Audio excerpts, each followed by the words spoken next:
الشیطان الرجیم بسم اللہ الرحمن الرحیم الصلاۃ والسلام علیک یا رسول اللہ الصلاۃ والسلام علیک یا حبیب اللہ الصلاۃ والسلام علیک یا رحمت للعالمین الصلاۃ والسلام علیک یا خاتم النبیین صلی اللہ علیہ وآلہ وسلم اللہم صلی علی محمد و آل محمد۔ جو بھی میرا بھائی یا میری بہن میری اس ویڈیو کو دیکھے، اللہ پاک امام سجاد امام زین العابدین علیہ الصلاۃ والسلام کے صدقے اس کو ہر پریشانیوں سے بچائے اور اس کی فیملی کو قیامت تک شاد و آباد فرمائے۔ اللہ تعالیٰ نے اس دنیا میں 1,24,000 کم و پیش نبی بھیجے، اور آخری نبی خاتم النبیین حضرت محمد مصطفیٰ صلی اللہ علیہ وآلہ وسلم تشریف فرما ہوئے۔ تو آقا کریم صلی اللہ علیہ وآلہ وسلم کے پاک نوری پردے کے مبارک کے بعد میں اولیاء کا سلسلہ چلا، اور ولی آقا کی امت میں ولی قیامت تک پیدا ہوتے رہیں گے۔ حضرت فرید الدین عطار نے تذکرۃ الاولیاء میں حضرت حبیب اجمی کا قصہ لکھا ہے کہ حبیب اجمی شروعاتی زندگی میں پیسے والے تھے اور بہت گنہگار اس وجہ سے تھے کہ وہ شروع میں لوگوں پر بیاج کا پیسہ دیتے تھے، بیاج پر۔ تو ایک بار ایک شخص کے پاس گئے، اس کو کہا کہ مجھے پیسے دے دو۔ اس نے کہا میرے گھر پہ جو ہے، اس کے گھر والوں نے کہا، عورت نے کہا کہ میاں جو ہے وہ نہیں ہے، ہم آپ کو کیا دیں؟ تو یہ اتنا پہلے سخت ہوتا تھا، اگر کوئی اس کو بیاج کے پیسے نہیں دیتا تھا، واپس آتا تھا، تو وہ جو رستے کا کرایہ کا خرچ بھی ان پر بیاج میں اور بڑھا دیتا تھا۔ تو اس عورت سے اس نے جب بحث کی تو اس نے کہا کہ ہمارے پاس ایک بکرے کی جو ہے سری وہ ہے، اگر وہ کہو تو تمہیں وہ دے دوں۔ حبیب اجمی نے کہا چل وہ بھی لے کے آ، مجھے دے دے، خالی نہیں لوٹاؤ۔ وہ لے کے آیا، اپنی بیوی کے پاس آ کر کہا کہ اس کو پکاؤ، کھاؤ، ہم بھی کھائیں، سارا گھر کھائے، یہ بھی میں بیاج میں لے کر آیا ہوں۔ تو اس نے کہا کہ آٹا، آلو، تو حبیب اجمی نے کہا کہ وہ بھی میں لے کے آتا ہوں، ان سے ہی جن پہ کو میں بیاج دیتا ہوں۔ گیا، وہ بھی لے کر آیا۔ جب حبیب اجمی کی بیوی نے کھانا پکایا، روٹیاں پکائی، سالن پکایا، جب دیگچی سے سالن کو اس نے نکالا تو سالن جیسے چمچ بھر کے اس میں جو ہے نکالا تو اس میں وہ سالن نہیں تھا، وہ خون تھا۔ تو بی بی نے جب یہ دیکھا کہ وہ حیران ہو گئی، اس نے حبیب اجمی کو کہا دیکھ یہ تیرے کرتوتوں کے اعمال ہے کہ تو بیاج دیتا ہے لوگوں پر اللہ نے یہ آج تیرے کرتوت جو ہے اس کے اعمال ہیں، جو اتنا بڑا جو رب نے یہ دکھایا ہے کہ جو سالن پکایا وہ سالن نہیں رہا، وہ خون ہو گیا ہے۔ تو حبیب اجمی پر بہت اثر ہوا، اور حبیب اجمی نے کہا کہ میں اللہ کی بارگاہ میں توبہ کرتا ہوں کہ میں اب لوگوں سے پیسے بیاج پر نہیں دوں گا۔ تو حبیب اجمی جیسے باہر نکلے، چھوٹے بچوں نے دیکھا، چھوٹے بچے اس کو دیکھ کر کہہ رہے تھے، پہلے جب اس کو توبہ کے ایک دن پہلے بچوں نے دیکھا تھا تو اس کو کہہ رہے تھے کہ بچے کہہ رہے تھے کہ دور بھاگو، بیاجی آ رہا ہے، اس کے پیروں کی مٹی ہم پر پڑ گئی تو ہم پر بھی عذاب ہوگا۔ اور جب حبیب اجمی نے رب کی بارگاہ میں سچے دل سے توبہ کی تو پھر جب دوسرے دن وہاں سے گزرا تو وہی جو بچے تھے وہ کہہ رہے تھے کہ آؤ تھوڑا سائیڈ ہو جائیں، ہمارے جو پیروں کی مٹی حبیب اجمی پہ نہ پڑ جائے، کہیں رب ہم سے ناراض نہ ہو جائے۔ حبیب اجمی نے جب یہ سنا بچوں کے منہ سے تو کہنے لگا یا اللہ، میں نے ایک دن میں سچے دل سے توبہ کی تو نے مجھے اتنی عزت دی ہے۔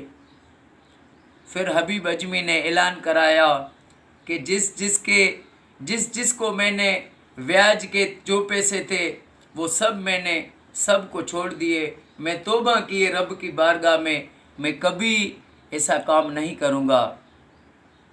اب وہ ختم کر دیا گناہ کا کام، سچی توبہ نصیب ہو گئی۔ اب ایک دن گزرا، دوسرا دن گزرا یا تیسرا دن بھی گزرا تو بیوی نے کہا کہ اب گھر پہ کیا کھائیں، کچھ کماؤ، مزدوری کرو، بچوں کے لیے کچھ تو کرو تو ہم گھر میں کھانا پکائیں۔ تو حبیب اجمی گیا دجلہ کے کنارے پر، وہاں پر ایک جھونپڑی بنائی، وہاں پر بیٹھ کر اور کریم رب کی عبادت میں مصروف ہو گیا۔ پھر جب آیا شام ہوئی، پھر دوسرا دن ہوا، پھر اس نے ایسے کیا، پھر تیسرا دن ہوا، پھر ایسے کیا، تو جائے سارا دن رب کی عبادت ذکر کرے اور جو ہے شام کو لوٹ کے آئے۔ تو بی بی نے کہا کہ تو جاتا بھی ہے اور لے کے بھی کچھ نہیں آتا ہے۔ تو حبیب اجمی نے کہا کہ میں ایک بہت بڑے سخی مالک کے پاس مزدوری کر رہا ہوں، اس نے کہا ہے 10 دن کے بعد میں تمہیں پیسے دے دوں گا۔ بی بی نے کہا چلیں 10 دن دکھی سکھی گزر جائیں گے۔ جب 10 دن پورے ہوئے، اب 11واں دن آیا تو حبیب اجمی نے سارا دن عبادت کی، شام کے ٹائم پر بہت پریشان تھا کہ اب بیوی کو کیا جواب دوں، وہی ہاتھ خالی جا رہا ہوں۔ ادھر میرے رب نے یہ کیا کہ 3 شخص آئے۔ پہلا ایک شخص آیا، حبیب اجمی کا دروازہ کھٹکھٹایا، لکڑیاں دے گیا۔ دوسرا آیا، اس نے آٹا، گھی، سارے گھر کا سامان وہ دے دیا۔ پھر تیسرا شخص آیا، اس نے ایک تھیلی میں پیسے تھے وہ دیے اور یہ پیغام دیا کہ حبیب اجمی سے کہنا کہ تمہاری مزدوری ہمیں پسند آئی ہے، اچھی لگی ہے، اگر اس مزدوری میں اور بھی محنت کو بڑھاؤ گے تو ہم بھی تیری مزدوری اور بڑھا دیں گے۔ حبیب اجمی آیا پریشان حال میں، جب اس کو جیسے دروازہ گھر آیا تو دیکھا کہ گھر والی بہت خوش تھی۔ گھر والی نے کہا تیرا مالک تو بڑا سخی ہے، تو جس کے پاس تو نے مزدوری کی۔ اس نے کہا وہ کیسے؟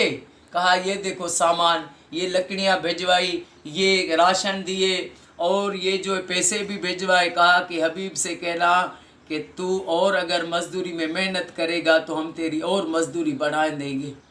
پھر حبیب اجمی نے کہا میرے کریم، تو کتنا کریم ہے میرا اللہ، تو کتنا رؤوف رحیم ہے۔ تو حبیب اجمی اس لیے مشہور ہو گئے کہ وہ اجمی تھے، عربی قرأت میں قرآن پاک بھی وہ صحیح نہیں پڑھ سکتے تھے۔ تو وہ مقام حاصل کیا حضرت حبیب اجمی نے کہ ایک بار خواجہ حسن بصری رحمت اللہ علیہ ان کے پاس آئے۔ انہوں نے دیکھا کہ حبیب اجمی نماز پڑھ رہے ہیں لیکن قرآن پاک کی جو تلاوت کر رہا ہے، سورتیں جو پڑھ رہا ہے وہ غلط پڑھ رہا ہے، کیونکہ وہ اجمی تھے۔ تو حضرت حسن بصری نے کہا کہ اس کے پیچھے نماز تو ہوگی نہیں۔ حضرت حسن بصری نے اب الگ نماز پڑھی۔ رات ہوئی، رات کو خواجہ حسن بصری کو خواب میں اللہ پاک نے اعلان کیا۔ تو خواجہ حسن بصری نے کہا یا اللہ، تیری رضا کس چیز میں ہے؟ تو آواز آئی حسن بصری، تجھے میری رضا ملی تھی لیکن تو نے اس کی قدر نہ کی۔ اگر تو آج حبیب اجمی کے پیچھے نماز پڑھ لیتا تو نے میری جو ہے رضا قبول کی. تو حبیب اجمی نے کہا کہ میرے مالک وہ قرآن شریف کی تلاوت جو تھے وہ صحیح نہیں کر رہے تھے، اس لیے میں نے الگ پڑھی. آواز آئی کہ وہ زبان سے غلط پڑھ رہا تھا، اس کی دل تو صاف تھی نا. میں رب نیت اور دل کو دیکھتا ہوں. اگر زبان سے اچھا قرآن پڑھے اور دل میں اس کے غیر ہو تو وہ قبول نہیں ہے. وہ مقام حاصل کیا حضرت حبیب اجمی نے. تو انسان ہم آپ یہ دنیا میں یہ سب اللہ کے گناہ گار ہیں، پر انسان جو گناہ کرتا ہے اگر اس سے سچی توبہ کر لے، یا اللہ تجھے واسطہ ہے محمد آل محمد کا، میں تیرے در پر توبہ استغفر اللہ توبہ کرتا ہوں، اور سچی دل سے کرے اور وہ گناہ کے کام چھوڑ دے، تو وہ اتنا کریم ہے کہ اس کو رنگ دیتا ہے. اللہ پاک آقا کی ساری امت کو تفرقے بازی سے بچائے. اولیاء اللہ جو میرے نبی صلی اللہ علیہ وسلم کے نقش قدم پر چلنے والے ہیں، ان اولیاء اللہ کے بتائے ہوئے راستے پر عمل کرنے کی سعادت نصیب فرمائے. اللہ پاک ہر مسلمان مومن کو یہ انعام دے کہ وہ اپنے گھر میں لاکھ درود شریف پڑھوائے. السلام علیکم ورحمۃ اللہ وبرکاتہ.